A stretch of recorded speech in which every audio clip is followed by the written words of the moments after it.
मुअज़्ज़ज़ सामीन नाज़रीन अस्सलामु अलैकुम वरहमतुल्लाहि वबरकातुहू। आज हम सूरह अल-कहफ़ की आयत नंबर 32 से 49 तक का मुताला करेंगे। तो इब्तिदा में चंद आयात की तिलावत कलाम पाक। औज़ु बिल्लाहि मिनश शैतानिर रजीम, बिस्मिल्लाहिर रहमानिर रहीम। वद्रिब लहुम मसलन रजुलैनि जअलना लिअहदिहिमा जन्नतैनि मिन अनाबिन व हफ़फ़नाहुमा बिनख़लिन व जअलना बैनहुमा ज़रअ किलतल जन्नतैनि आतत उकुलहा वलहुम तज़लिम मिन्हु शैअन व फ़ज्जरना खिलालहुमा नहारा वकान लहू समरुन फ़क़ाल लिसाहिबिही वहुवा युहाविरुहु अना अक्सरु मिनका मालन व अज़्ज़ु नफ़रा। सदक़ल्लाहुल अज़ीम। अब आयत नंबर 32 से 49 का तर्जमा और तफसीर अल-नूर। यहाँ अब इस हिस्से में 32 से 44 तक वो दो मर्दों का वाक़या बयान किया जा रहा है, जिनमें एक मादा परस्त तो दूसरा अल्लाह पर तवक्कुल करने वाला नेक इंसान था। दजाली फितले के दौरान भी यही मादा परस्त और अल्लाह परस्तों का मुकाबला होगा। अल्लाह का इरशाद मुबारक है कि आप सल्लल्लाहु अलैहि वसल्लम इनको दो मर्दों की मिसाल बयान फरमाए कि इनमें से एक को हमने अंगूरों के 2 बाग दिए थे और इन 2 बागों को खजूरों के दरख्तों से घेरा हुआ था, जो इन अंगूरों के बागों के लिए ना सिर्फ बाढ़ का काम देते थे बल्कि वो इन्हें तुंदो तेज़ हवाओं और बरसात से भी बचाते थे, और साथ ही इनके खजूरों दरख्तों से खजूरें भी हासिल होती थीं और इनके बीच खेती बाड़ी भी की जाती थी, यानी अनाज भी हासिल किया जाता था। गर्जे के इसके 2 बाग हर लिहाज से बेमिसाल थे। दोनों बाग फल खूब देते और कुछ कमी ना थी, और आबपाशी के लिए दोनों बागों के दरमियान एक नदी भी बह रही थी और इसलिए इसके लिए फल भी था। तो इसने अपने साथी से कहा, और वो आपस में गुफ्तगू कर रहे थे कि मैं बागों का मालिक तो इससे माल में ज़्यादा हूँ और अफरादी कुव्वत में भी ज़्यादा ज़ोर रखता हूँ। अफरादी कुव्वत तुमसे ज़्यादा है। और वो अपने बाग में दाखिल हुआ, अपनी जान पर जुल्म करता हुआ बोला कि मुझे इसमें कोई शक नहीं है कि ये बाग कभी तबाह भी हो सकता है, और मैं गुमान भी नहीं करता कि कभी क़यामत भी कायम होगी, और अगर मुझे अपने रब की तरफ लौटना ही पड़ा तो बेशक इससे बेहतर पलटने की जगह पाऊंगा। इसके साथी ने कहा कि क्या तू इस अल्लाह के साथ कुफ्र करता है जिसने तुझे मिट्टी से पैदा किया, फिर गंदे पानी की बूंद से, फिर तुझे पूरा मर्द बनाया। यानी मालदार शख्स ज़ाहिरी तौर पर अल्लाह का मुनकर नहीं था, मगर इसे अल्लाह से कुफ्र करने वाला कहा गया है क्योंकि ना सिर्फ इसने आखिरत का इनकार किया बल्कि दुनियावी मालो मता और असबाब को अहमियत देते हुए अल्लाह की मुतलकुल अनान बादशाहत को भी भूल गया, और अपने गरीब साथी के सामने मुतकब्बराना अंदाज में शेखियाँ बगाड़ने लग गया, और वो अल्लाह से हट कर दुनियावी मालो असबाब को ही तवक्कुल और भरोसे का महवर बना बैठा।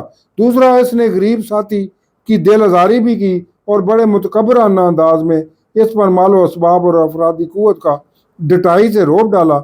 मालदार आदमी के इस फेल को शिरक कहा गया है, यानी ये मादा परस्ती और दूसरे पर गुरूर तकब्बर यही शिरक है। लेकिन गरीब साथी ने कहा कि मैं मानता हूँ कि वो अल्लाह मेरा रब है और मैं किसी को अपने रब का शरीक नहीं ठहराता, और जब तू अपने बाग में गया तो क्यों नहीं कहा माशाल्लाह, यानी जो अल्लाह चाहे। अल्लाह के सामने किसी की कोई ताकत नहीं। अगर तू मुझे अपने से मालो दौलत में कम देखता है तो उम्मीद है कि मेरा रब तेरे बाग से मुझे बेहतर दे देगा, और वो इस तेरे बाग पर कोई आसमान से आफत भी भेज सकता है, तो वो बाग मैदान बन जाएगा या इसका पानी गहरा हो जाए, फिर तुम इस पानी को ना पा सको, तुम्हारे बाग की ज़मीन पानी की अदम दस्तयाबी से बंजर हो जाए और तुम्हारे दोनों बाग उजड़ जाए, और मालदार की नाशुक्री और शिरक की वजह से इसका सारा फल समेट लिया गया, तो वो अफसोस करता रह गया जो इसने इस को उगाने में खर्च किया था, और वो अंगूरों का बाग अपनी छतरियों पर गिर पड़ा। अंगूरों की बेलें लकड़ी की बैसाखियों पर जमीन से उठाकर लटका दी जाती हैं, जिसे छतरियों से तशबीह दी गई है।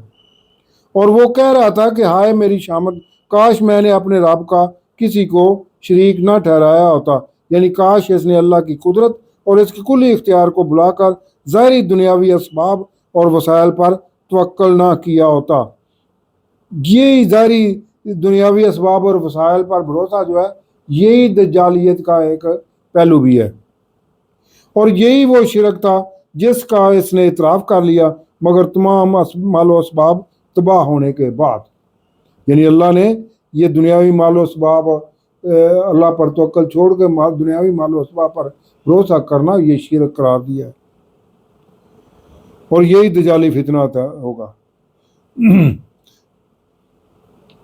और इसकी कोई जमात ताकत ना थी कि जो अल्लाह के सामने इसकी मदद करती, ना वो खुद बदला लेने वाला था। ये कि तमाम इख्तियार अल्लाह ही का है जो सच है, और वही बेहतर है सवाब देने में, और वही बेहतर है बदला देने में। इस रुकू में अल्लाह ने आज की मादा प्रस्ताना ज़हनियत की भी नक्शा कशी की है, जो शिरक की जदीद तरीन शक्ल है। इसे पहचानने और इससे मोहतात रहने की अशद ज़रूरत है। यही सूरह काफ, चूँकि दज्जाल के फितने के बारे में है, तो ये भी बता के हमें ये कह रहा है कि ये दज्जाली फितने की तरफ तो जो ना देना, वो उसका हथियार ही है दुनियावी मालो मता, और ये अरूज होगा दुनियावी माल का, दौलत का, और यही मादा परस्ती दज्जाल का हथियार होगी। यानी जो उधर उसकी तरफ मायल हो जाएगा वो दज्जालियत में पड़ जाएगा, वो उसका ईमान ज़ायल हो जाएगा। अब आगे इसी तरह का दूसरा हिस्सा है कि ये ज़िंदगी तो फ़ानी है, अल्लाह पर तवक्कुल रखना, ये अल्लाह दूसरी तरीके से इसकी मिसाल बयान कर रहा है। अब नबातार और सब्ज़े या फसल के उगने, नशो नुमा पाने, फिर खुश्क होकर रेज़ा रेज़ा हो जाने के अमल को चंद दिनों की इंसानी ज़िंदगी से मुफासलत करार दी गई है। हजूर सल्लल्लाहु अलैहि वसल्लम को कहा गया है कि इन कुफार को दुनियावी ज़िंदगी की मिसाल बयान करें कि जैसे पानी हमने आसमान से नाज़िल किया, जिससे ज़मीन में हरियाली आ गई, फिर वो खेती चूरा चूरा हो गई, जिसे हवाएं उड़ा कर ले जाती हैं। इंसानी ज़िंदगी भी ऐसी है कि बच्चा पैदा हुआ पानी की बूंद से, जिस पर खुशियाँ मनाएगी, फिर जवान और ताकतवर हुआ और इसकी सलाहियतों को अरूज मिला, फिर बुढ़ापा आया और इसकी तमाम सलाहियतें रोज़ बरोज़ ज़वाल पजीर होने लगी, मौत वारद हुई और मिट्टी में दफना दिया गया। यही फसल भी उगती है, वो जब पक जाती है तो उसको ख़त्म हो जाता है उसका वजूद।